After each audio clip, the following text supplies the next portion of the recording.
Good afternoon. Another huge contest here for us. Rivalry game, and college football is as good as it gets here with these two teams playing. So looking forward to seeing our fans on Saturday, and need a great week of practice preparation. Really good football team that we're playing, talented, as everybody knows. Ability to make explosive plays on the offensive side of the football starts with their quarterback, him being a part of the run game, and then playmakers out on the outside and defensively. Personnel-wise, they look like they always do. Big and strong up front, and second level can run, and third level's extremely athletic. So huge test for us. We got to continue to get better and get ready to go play really good football. So I'll open it up. Questions? Austin, and then we'll go to the back.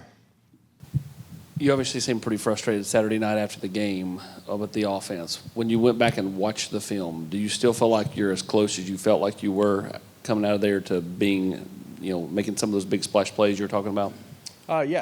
Certainly there's big plays out there that we're a little bit off on. But even just, the run game, some of our pass game that's not vertically down the football field, we're close on things. 11 guys got to fully operate as one, and the good thing is we have guys that can do it. We have guys that have already done it before. We got to prepare the right way, practice really well, and take some steps, but we're fully capable of being more efficient than we were. Go ahead and get this one out of the way. What's the Keenan Pili update? Yeah, Keenan had an injury, ACL, and will be done for the season. Keenan, I said it after the game, there's nobody that represents Tennessee better than him.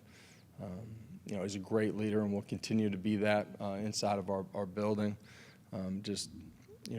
Heartbroken for him and his family. Guy that does absolutely everything right, and special player, but special person too. He's got a great future. You talked about the run game a little bit, the difference from the first half numbers to the second half numbers for both Florida and Arkansas, a big difference. What's the key to get that run game going early?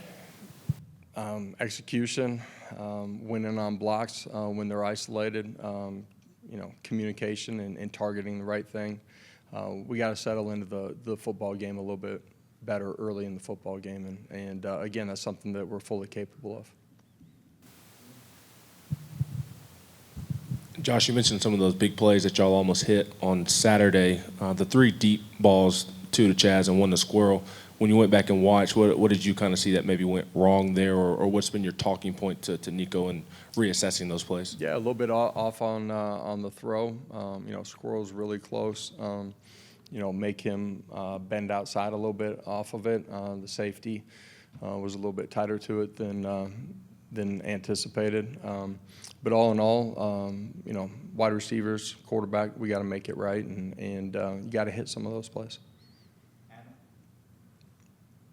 Hey, Josh, Kalen DeBoer has told a story about how early in his career he visited Oklahoma. You helped him out there. Sure. What's the story behind that visit, and what's y'all's relationship been like over the years? Yeah, Kalen's just not a lot of us from South Dakota, but anyways, knew of him when I was younger, and through his coaching career, he's just somebody that have stayed in contact with at times, and got great respect for him and what he's done throughout his career and how he handles himself. Is his offense, did it evolve in the same direction as yours from those many years ago? I think everybody's continued to evolve from when he first visited us.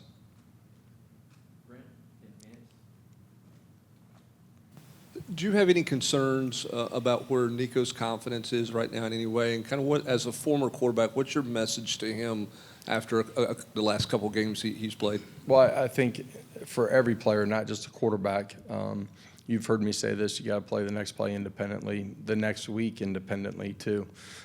We started extremely fast. We have the turnover, get behind the chains, a couple times there in first quarter, early second quarter. with penalties, some self-inflicted wounds, things that we can control and be smarter in. I thought for a second, maybe, just offensively, we weren't playing with the same aggressiveness that we came out early in the football game with. For us, settling in, we got a bunch of guys that have played at a high level and have made plays. And Nico's played well. He hasn't played his best football the last couple of weeks. Let's go prepare and practice and go play the next game, the next play, with an aggressive mentality. And there's a lot of things that he did well in the football game too. So just got to continue to grow. I don't have concerns about impressing. He's prideful. It matters to him. He wants to perform well, not for himself, but for the guys around him. And, let's go have a great week and be ready to go play really good football. When you play quarterback, it's not going to be perfect. Everybody wants it to be. It wasn't for Hendon Hooker, any of the guys that we've had. Being resilient, coming back and playing with great confidence, which he will, and poise will lead you to the plays that are going to present themselves. Josh, on Nico, what about his pocket presence? What do you feel about that? Is he hanging in there the proper amount of time? Is he leaving early? What do you see in terms of those decisions when to run and whether to stay in the pocket? Yeah, some of them he's absolutely right on. Some of them, he's got an opportunity to deliver a ball. Can the pocket be cleaner while he's trying to deliver it? Yeah. Offensive football, 11 guys got to operate together. There's times the O-line's doing a really good job and we're not doing a good job at running back, or vice versa. For Nico, being calm, poised, being in a great platform to be able to deliver the football on time is important. But a part of his game and part of what we need is when it's not right down the football field to be able to scramble and make plays. Coach, obviously the magnitude of this rivalry hasn't changed. It still has huge implications nationally and in the conference. But does it feel any different to be getting ready for this and Nick Saban not be on the other sideline at all? Man, this rivalry's been around a long time before Nick Saban was a part of it or I was a part of it. The magnitude of this rivalry is the historical nature and what it's meant inside of this league a lot. What makes defending Jalen Milroe so tough from a throwing standpoint, of course, his ability to run? Yeah, he's been extremely accurate with the football, been a pretty sound decision maker. I think while you're trying to apply pressure to him, right, so his guys don't have all day to run around on the second and third level, you have to be mindful and not let him escape. His athleticism, when he does escape, is special, and so you put all those pieces together, you got to do a great job of having rush integrity, getting off a block, making a play when he tucks it.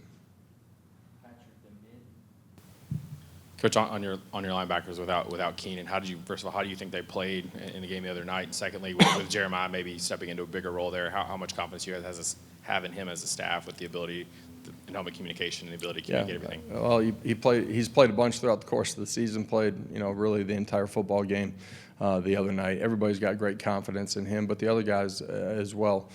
Defensively played extremely well, gap integrity, communication was solid. There's a couple things that we weren't right on. We can clean those things up, but all in all have great confidence in all of those guys. Josh, I wanted to ask you about Ethan Davis and where he's at. I don't believe he played at Arkansas and then didn't play much this past weekend. How would you assess where he's at in that room? Yeah, he's somebody that we plan on using more. A couple weeks ago, structural change. Miles got a majority of it with Holden. We got great confidence in him. We'll continue to play him moving forward. I know that James has played well all year long, even though the numbers weren't there. But his numbers the last 2 weeks have been there. What's been different for him from a production standpoint the last two games? Yeah, I wouldn't say there's anything different in his effort, strain. There's been a few more times where he's had an opportunity to make the play, and he's made the play.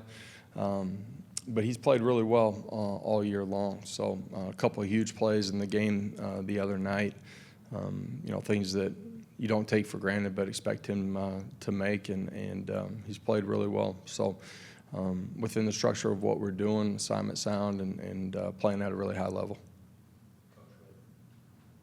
And out, who's going to be taking over the green dot communication, helmet communication?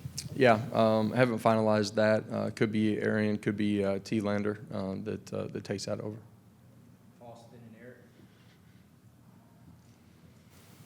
With you all being so deep on the defensive line and Nathan Robinson doing a little bit the other night offensively, is there a potential for an expanded role for him in a handful of scenarios on the offensive side of the ball just to get him some looks? Yeah, I don't think we'll expand him to playing a bunch of tight end. That was something that we thought gave us an advantage in short yardage situations the other night, and he and Jackson both performed really well within it. Josh, from 1 week Arkansas to the next week, and Florida, did you see any growth? Did you see any progress made with your offensive linemen? At times, just not consistent enough. 5 guys operating as one. A lot of times we had 4 operating as one. That's how we clean it up and be more efficient in what we're doing up front.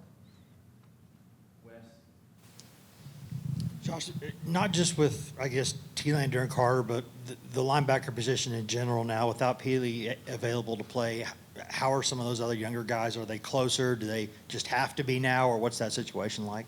Yeah, we've played some of those guys throughout the course of it, have rotated there, and feel good about all of those guys that you've seen in action already. Caleb and Jalen, those guys will continue to play. Thank you, Coach. Thank you, everybody.